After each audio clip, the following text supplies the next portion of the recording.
और चलिए आगे बढ़ते हैं। अखिलेश के सिपह सलारों ने पहले तुलसीदास के लिए रामचरितमानस का गलत अर्थ निकाला, फिर गलत अर्थ को बार बार दोहराकर हंगामा खड़ा कर दिया। बिल्कुल, अब समाजवादियों ने फैसला किया है कि वो सड़कों पर निकलेंगे, सड़कों पर चिल्ला चिल्ला कर कहेंगे कि धार्मिक ग्रंथों की वजह से उन्हें समाज के सबसे निचले पायदान पर फेंक दिया गया और आज उन्हें सबसे नीचे धकेल जाने पर गर्व महसूस किया जा रहा है। पोस्टर लग चुका है, जुलूस कल निकलने वाला है। जातिवाद की जहरीली सियासत, अब जरा इस रिपोर्ट के जरिए आप समझिए। ने कहा धार्मिक ग्रंथ, लिखने वाले तो नहीं कहा कि धार्मिक ग्रंथ, तुलसीदास जी ने तो नहीं कहा धार्मिक ग्रंथ। रामचरितमानस के बहाने समाजवादी पार्टी जातिवाद की जहरीली सियासत को लगातार हवा दे रही है। विवादित बयानबाजी के बाद लखनऊ में सपा कार्यालय के बाहर एक पोस्टर लगाया गया है। इस पोस्टर में मोटे मोटे अक्षरों में लिखा गया है कि गर्व से कहो हम शूद्र हैं।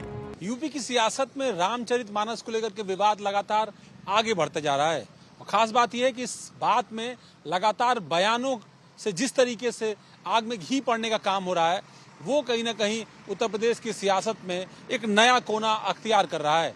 दरअसल समाजवादी पार्टी जिसका ये मुख्यालय है, उस मुख्यालय के ठीक दूसरे हिस्से में एक पोस्टर लगाया गया और उस पोस्टर में जिस तरह की बातों का जिक्र किया गया, कमोबेश इसी तरह की पॉलिटिकल लाइन पिछले 2 दिनों से लगातार अखिलेश यादव ले रहे हैं। अब जब हम इस पोस्टर की बात करते हैं तो देखते हैं कि इस पोस्टर में लिखा क्या है। खास तौर पर इसमें जो लाइनें जिनका इस्तेमाल किया गया है, इसमें कहा गया है कि गर्व से कहो हम शूद्र हैं और इसको लगाया गया है कुर्मी क्षत्रिय महासभा मुंबई महाराष्ट्र के माध्यम से, वहां के जो महासचिव हैं उनके माध्यम से लगाया गया है। और खास बात यह है इस पोस्टर के पीछे कि जो सियासत जिसको उत्तर प्रदेश में एक जमीन जो है देने की कोशिश खास तौर पर समाजवादी पार्टी के नेताओं से, पहले स्वामी प्रसाद मौर्य के माध्यम से, फिर अखिलेश यादव के माध्यम से लगातार हो रही है। यानी अगड़ा बनाम पिछड़े की लड़ाई एक बार फिर उत्तर प्रदेश में स्थापित करने की कोशिश हो रही है और खास लोकसभा चुनाव से पहले की ये कोशिश है। इसे अखिल भारतीय कुर्मी क्षेत्रीय महासभा की ओर से लगाया गया है। पोस्टर पर संगठन के राष्ट्रीय महासचिव ने अपने नाम के आगे डॉक्टर शूद्र उत्तम प्रकाश सिंह पटेल लिखवाया है। दूसरी तरफ स्वामी प्रसाद मौर्य भी सड़क पर जुलूस निकालकर घोषणा करेंगे कि वो शूद्र हैं और उन्हें शूद्र होने पर गर्व है। इस सड़क प्रदर्शन को समाजवादी पार्टी के तमाम नेता अपना समर्थन दे रहे हैं। मौर्य ने रामचरितमानस के दोहे का जानबूझकर गलत अर्थ निकाला। भाई मैंने पहले भी स्पष्ट किया कि गाली कभी धर्म नहीं हो सकता। अपमान किसी भी धर्म का उद्देश्य नहीं होता। जिन पाखंडियों ने धर्म की आड़ पर इस देश की महिलाओं, आदिवासियों, दलितों और पिछड़ों के साथ सौतेला व्यवहार किया, हम समझते हैं ये धर्म नहीं है और सीधा सीधा ये अधर्म है। किसने कहा धार्मिक ग्रंथ? लिखने वाले तो नहीं कहा कि धार्मिक ग्रंथ, तुलसीदास जी ने तो नहीं कहा धार्मिक ग्रंथ। और उसके बाद लगातार जातिवाद की जहरीली राजनीति को हवा देते जा रहे हैं। अखिलेश यादव ने स्वामी प्रसाद मौर्य को राष्ट्रीय महासचिव का पद देकर साफ कर दिया है कि वो पीछे बैठकर सारी स्क्रिप्टिंग खुद कर रहे हैं।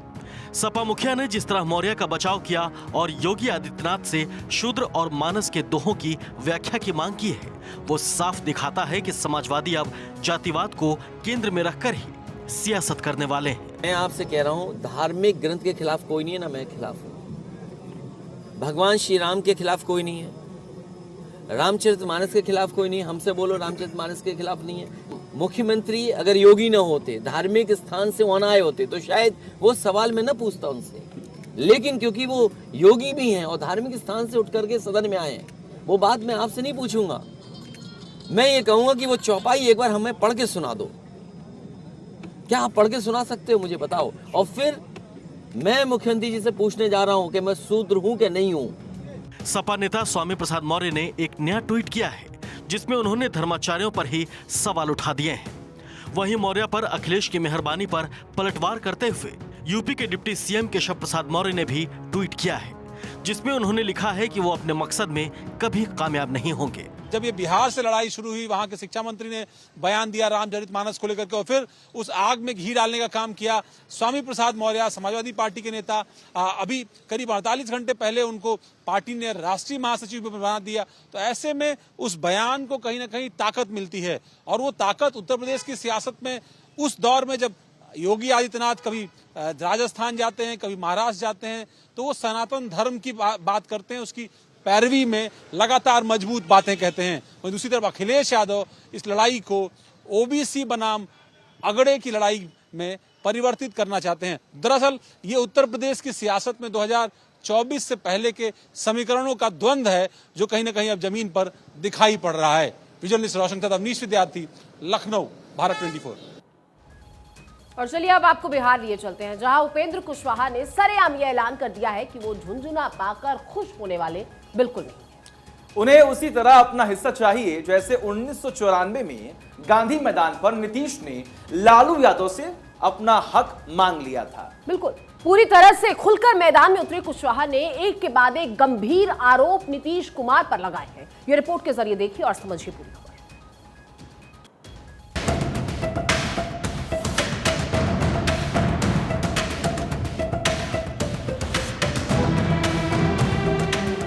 जेडीयू के संसदीय बोर्ड के अध्यक्ष उपेंद्र कुशवाहा ने एक बार फिर मुख्यमंत्री नीतीश कुमार को खुलेआम निशाने पर लिया। कुशवाहा ने प्रेस कॉन्फ्रेंस करते हुए कहा कि सीएम कहते हैं कि मुझे संसदीय बोर्ड का अध्यक्ष बनाकर उन्होंने बड़ी इज्जत दी है, लेकिन मैं मानता हूं कि मुझे झुनझुना पकड़ाया गया।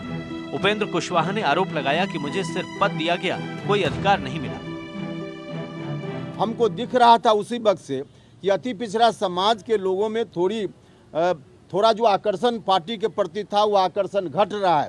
तो इस ख्याल से मैंने सुझाव दिया था पार्टी की मजबूती के लिए यह काम करना चाहिए, लेकिन इस तरह के सुझावों पर भी कोई ध्यान नहीं दिया गया।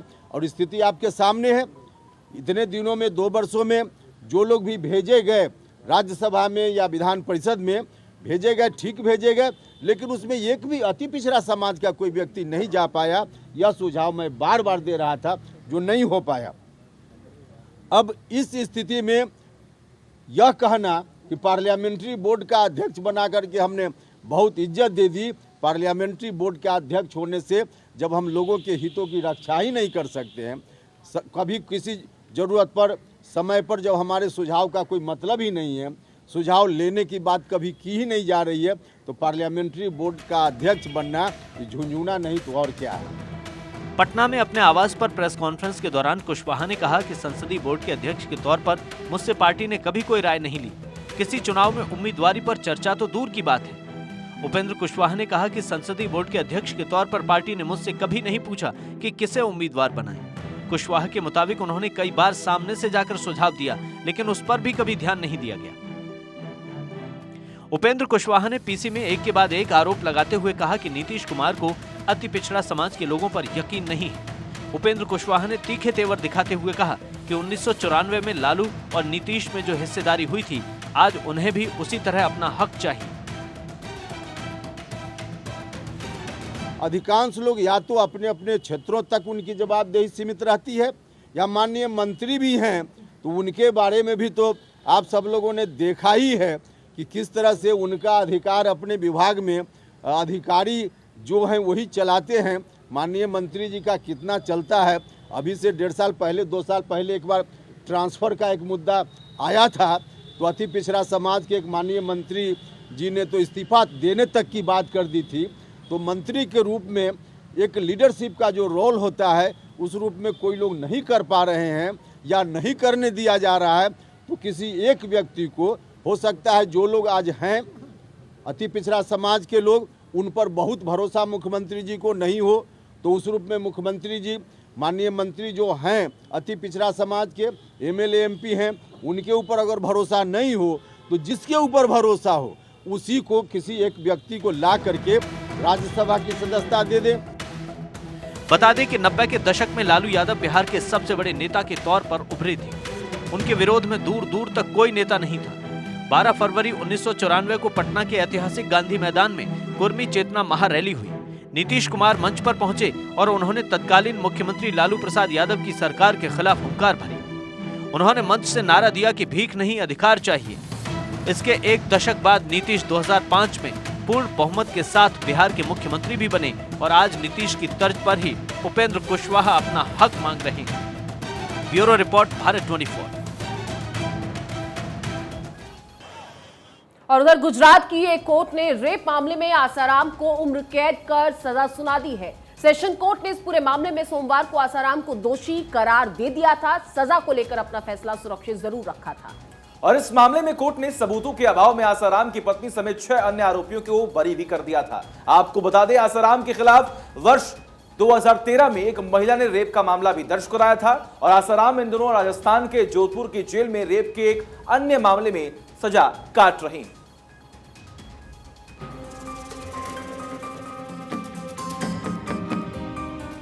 गुजरात के गांधीनगर सेशन कोर्ट ने आसाराम को एक और मामले में उम्र कैद की सजा सुनाई है।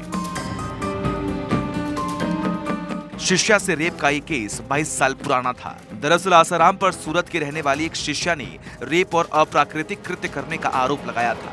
यह घटना आसाराम के अहमदाबाद स्थित आश्रम में हुआ था। हालांकि घटना के बाद पीड़िता डर की वजह से चुप रह गई थी, लेकिन जब आसाराम के खिलाफ दूसरी जगहों पर केस दर्ज हुए तो पीड़िता ने 2013 में इस मामले में भी एफआईआर दर्ज कराई। इसके बाद यह केस अहमदाबाद के चांदखेड़ा थाने में ट्रांसफर किया गया और तब से गांधीनगर की कोर्ट में इस मामले की सुनवाई चल रही थी। आज आसाराम के केस में सजा के बारे में कोर्ट ने हमको सुना। कोर्ट से हमने ये गुजारिश की है कि ये जो पूरा घटनाक्रम बना है वो एक लड़की के साथ बना हुआ है और लड़की को जिस तरह से उन्होंने कैप्टिव रखा और कैप्टिव रखने के बाद उनके साथ में जो दुष्कर्म किया गया और उसके बाद भी उसको बाहर जाने की अनुमति नहीं दी, इसे गंभीरता से लेके उनको सख्त में सख्त सज़ा मिलनी चाहिए और 376 के तहत इनको लाइफ इम्प्रिजनमेंट और हैवी फाइन देना चाहिए और हैवी फाइन में से कुछ रकम कॉम्पेंसेशन की बतौर उस विक्टिम को देनी चाहिए, ऐसी हमारी गुजारिश थी। सरकारी वकील के अनुसार कोर्ट ने आसाराम को सेक्शन 342, 357, 376 और 377 के तहत दोषी करार दिया। आज इसी मामले में सजा का ऐलान हुआ। आपको बता दें कि पीड़िता ने अपने आरोप में कहा था कि गुरु पूर्णिमा के दिन आसाराम ने उन्हें वक्ता के रूप में चुन लिया था। इसके बाद आसाराम के फार्म हाउस शांति वाटिका में उन्हें ले जाया गया, जहां आसाराम ने हाथ पैर धोकर पीड़िता को कमरे के अंदर बुलाया। इसके बाद आसाराम ने महिला से उनके सिर में मालिश करने के लिए कहा। मालिश के दौरान ही आसाराम ने गंदी हरकतें करना शुरू कर दिया। पीड़िता ने आसाराम की मंशा जान वहां से भागने की कोशिश की, लेकिन संत से शैतान बने आसाराम ने उन्हें जबरदस्ती पकड़ लिया और आखिरकार 2013 में इस केस की एफआईआर दर्ज हुई और आज आसाराम को उम्र कैद के तौर पर उनके अंजाम तक पहुंचाया गया। Bureau report, Bharat 24। और देखिए, अंतर्राष्ट्रीय मुद्रा कोष की रिपोर्ट और आर्थिक सर्वेक्षण साफ बयान कर रहे हैं कि भारत दुनिया की नई आर्थिक शक्ति बनने जा रहा है। बिल्कुल, मोदी सरकार बजट सत्र में नए भारत की योजना पेश करने जा रही है, लेकिन विपक्ष देश की उड़ान में साझेदार बनने की बजाय उन विदेशी साजिशों को हवा दे रहा है जो भारत को किसी भी कीमत पर आगे बढ़ते हुए देख नहीं सकते। देखिए,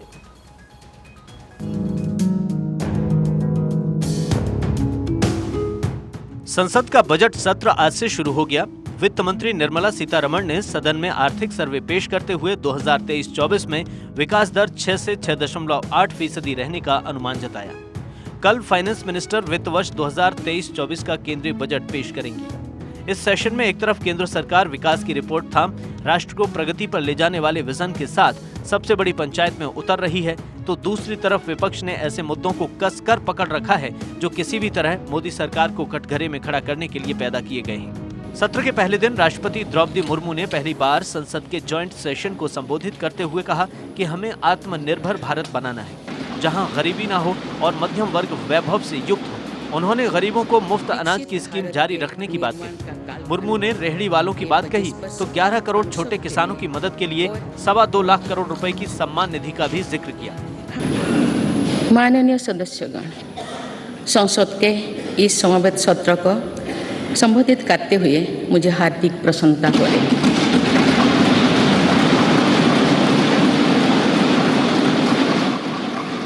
कुछ ही महीने पहले देश ने अपनी आज़ादी के 75 वर्ष पूरी करके आज़ादी के अमृत काल में प्रवेश किया है।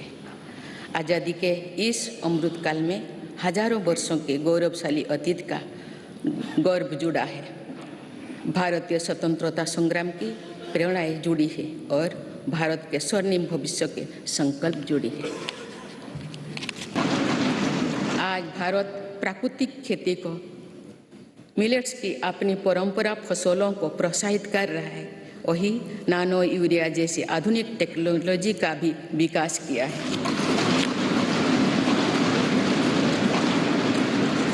खेती के लिए एक तरफ जहां ग्रामीण इंफ्रास्ट्रक्चर को हम बेहतर बना रहे हैं, वहीं दूसरी तरफ ड्रोन टेक्नोलॉजी से, सोलर पावर से किसान को ताकत दे रहे हैं। शहरों में जहां स्मार्ट सुविधाओं के विकास पर बल दिया जा रहा है, वहीं स्वामित्व योजना में पहली बार गांव के घरों को की ड्रोन से मैपिंग की जा रही है। वहीं सत्र से पहले पीएम नरेंद्र मोदी ने कहा कि सदन में तकरार तो होगी ही, तकरीर भी होनी चाहिए। पीएम मोदी ने कहा कि विपक्ष पूरी तैयारी के साथ आया है। हम बहुत अच्छी तरह मंथन करके देश के लिए अमृत निकालेंगे। हमारे देश के बजट पर विश्व की नजर है। पीएम के मुताबिक इस बजट से लोगों को काफी उम्मीदें होंगी। हमारे देश की ओर दुनिया आशा से देख रही है। हमारा लक्ष्य देश पहले, देशवासी पहले होना चाहिए। भारतीय जनता पार्टी के नेतृत्व में एनडीए सरकार, उसका एक ही मकसद रहा है, एक ही मोटो रहा है, एक ही लक्ष्य रहा है और हमारी कार्य संस्कृति के केंद्र बिंदु में भी एक ही विचार रहा है। India first, citizen first. सबसे पहले देश, सबसे पहले देशवासी, उसी भावना को आगे बढ़ाते हुए ये बजट सत्र में भी तकरार भी रहेगी, लेकिन तकरीर भी तो होनी चाहिए। और मुझे विश्वास है कि हमारे विपक्ष के सभी साथी बड़ी तैयारी के साथ, बहुत बारीकी से अध्ययन करके सदन में अपनी बात रखेंगे। सदन देश के नीति निर्धारण में बहुत ही अच्छी तरह से चर्चा करके अमृत निकालेगा। दूसरी तरफ विपक्ष ने बीबीसी डॉक्यूमेंट्री, अडानी समेत कई मुद्दों पर केंद्रीय सरकार को घेरने का प्लान बनाया हुआ है, जो पहले से राष्ट्र के विरुद्ध बड़ी साजिश का हिस्सा नजर आ रहे हैं। इसके साथ ही विपक्ष महंगाई, बेरोजगारी, चीन सीमा विवाद, अर्थव्यवस्था, सेंसरशिप समेत अन्य मुद्दों पर सरकार को घेरने की तैयारी कर चुका है। अपोजिशन ने कुछ राज्यों में राज्यपालों के कामकाज, जाति आधारित गणना, बेरोजगारी जैसे मुद्दों पर सरकार को घेरने के स्पष्ट संकेत दिए हैं। ऐसे में बजट सत्र हंगामेदार रह सकता है।